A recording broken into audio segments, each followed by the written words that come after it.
Alors, effectivement, il y a un certain nombre de patients qui, face à un drame, se posent la question, mais pourquoi moi? Et qu'est-ce que je dois faire avec ça? Comment je vais m'en sortir?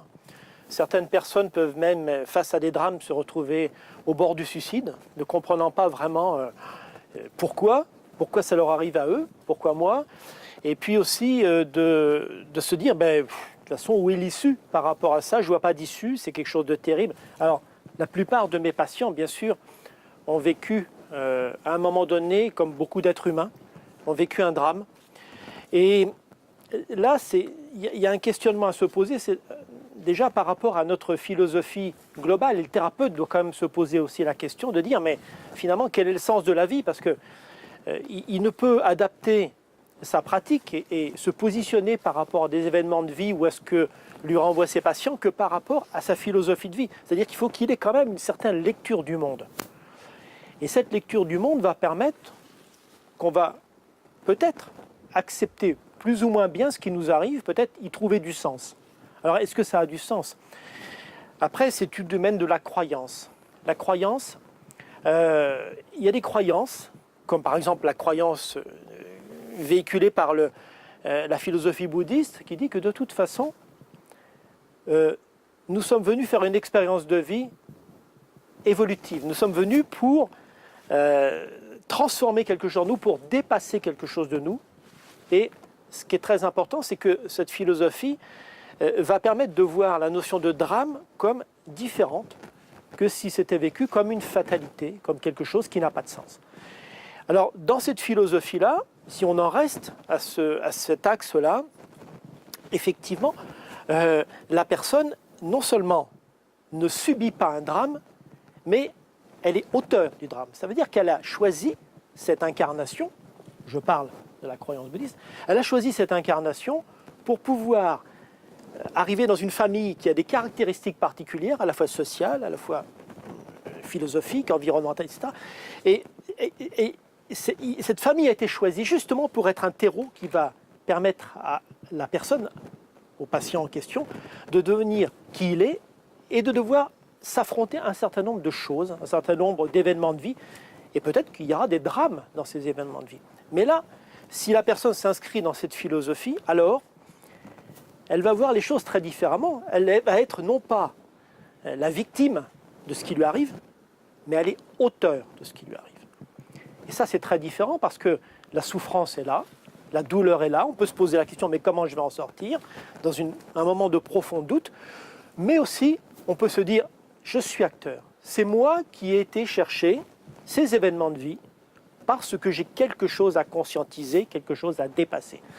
Et alors là, effectivement, ça facilite quand même grandement les choses pour quelqu'un qui est dans cette philosophie. Après, tout le monde n'est pas dans cette philosophie, puisque une philosophie, c'est une croyance. Et c'est respectable de ne pas la partager. Maintenant, quelqu'un qui n'a pas cette philosophie, la question va être vécue différemment. Elle va demander au thérapeute, effectivement, de lui apporter du sens, le sens qu'elle ne trouve pas. Et le thérapeute, il est là quand même pour rassurer la personne, pour pouvoir lui montrer qu'effectivement, ce qui lui arrive n'est peut-être pas une fatalité. C'est-à-dire pour ramener la personne à sa responsabilité dans ce qui lui arrive. Parfois, il y a des drames qui semblent hors de notre responsabilité. Je prends par exemple le cas d'un patient qui est venu, qui a perdu un fils de 17 ans, et pour lui, bien sûr, c'est sa vie qui s'effondre, c'est un drame pour lui.